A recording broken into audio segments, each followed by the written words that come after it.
වල විදියට ඔයාලා ආදර්ශමත් චරිත දරුවන්ට ආදරය දෙන්න උත්තරේ නෑ. ආදරයට කරන්න බැරි දෙයක් නෑ මේ ලෝකෙ කොහේවත්. තේරුණාද? තමන්ගේ අඩුපාඩු වැරද්ද අද ඉතින් හිතලා අමතක කරා. කවදාවත් වැරද්දක් ආපස්සට මතක් කර කර මහත්යටවත් නෝන්ටවත් උනාද? වයින් එපා. ඒක දන්නවද අපේ ජීවිතේ අපිට වැඩිපුරම රිද්දන දේ මොකද්ද? අතින් පයින් ගහන එක. වචන වලට තරම් බලයක් මේ ලෝකෙ කොහෙවත් ඒකෙන් හින්දා හොඳ වචන පාවිච්චි කරන්න හැමතිස්සෙම කෙනෙක්ව අගයන්න පුළුවන්. මොකද ඒ සමාජ මහත්ය කටගොන්නක් දීගෙන ඉන්න කෙනෙක් ඉන්නේ. හැබැයි එනකොට ඔයාට ඇවිල්ලා හැමදාම ඔයාගේ ඔළුව ආදරේ මත ගන්නවා මේ. තේරුණාද? ඔයාට තේන්නේ කටගොන්න දීපේ. හැබැයි ආදරේ මම ඔළුව අත ගන්නද? ආදරේ. සමහර ඔයා යාගේ පොඩි පැත්තකට දාලා අනේ ඔයා මට හැමදාම ආදරේ ඔළුව අත ගන්න කොච්චර දෙයක්ද කියලා හිතනවනම්. එයාලා දන්නේ නැති සනි වුණාට පස්සේ පිරිමියෙක් බොන පිරිමියෙක් එක්ක හිටියා එයාට තියෙනවා මොකක්ද අපි කියන්නේ අර රැකවරණය මහත්යෙන් ඩිවෝස් වෙනවා. ඔයාලා දන්නව නේද? දරුවෙක් එක්ක අතරමං වුණාට පස්සේ මේ අවර්ණත් එකමඩ හරි ගිහින් ලං වෙලා අහන්නේ නිවියෙක් නැති හින්දානේ.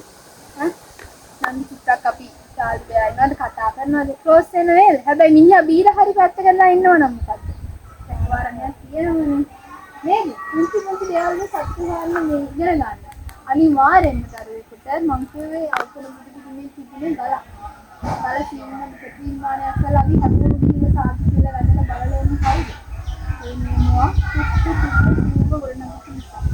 දරුවෙක් හතරම කියන්නේ ඔය රටාක්ෂය මොනවා හම්බ කරත් හරි දරුවෙක් නිර්මාණය කරන අම්ම කෙනෙකුට මැරිලා යන්න තියෙන එකම සතුට තමයි තමන්ගේ දරුවෝ දිහා බලන. දරුවව විශ්වවිද්‍යාලයේ අවලා ડોක්ටර් කෙනෙක් උසාවියේ ලෝය කෙනෙක් නෙවෙයි මම කියන්නේ. එහෙමද? උසාවියේ මේ ඇඳුම දාගෙන ඉන්න ගොඩක් අය අතර ආකල්ප සංවර්ධනය නැති නම් මොකද වෙලා තියෙන්නේ? රටක් පරිහානියට පත් වෙලා තියෙන මේ නිසානේ. ගන්න අම්මලාගෙන් ඉන්නන පළවෙනි දේ තමයි දරුවන්ගේ ආකල්ප. මේ දරුවෙක් හදන්න ඕන. බස් කියනකොට කෙනෙකුට නැගිලා සීට් එක දෙන්නේ ඒ අම්මයි තාත්තයි ගන්නක ආකල්ප. කුරුල්ලෙකුට ගලකින් ගහනවද කියලා තීරණය කරන්නේ කුරුල්ලන්ට ආතනෙන් මේ කැම ටිකක් දෙනවද තීරණය කරන්නේ කවුද? ඒතර අම්මයි තාත්තයි මොනවද පරිසරය.